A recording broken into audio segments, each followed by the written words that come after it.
За новия албум, ако трябва да говоря, Death Metal.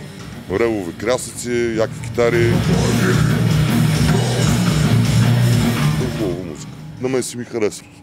Война, сатанизъм, смърт, кървища, хорор. Просто трябва да се чуе. Сцената трябва да се тресе. Годините летят, ние остаряваме, и проблеми с здравето, борим се с травмите. И ще аз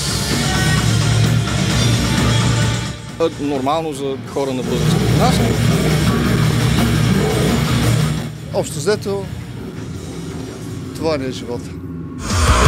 Fire Stage. Предаване за екстремна музика. Всяка неделя и сряда от 22 часа по Box TV.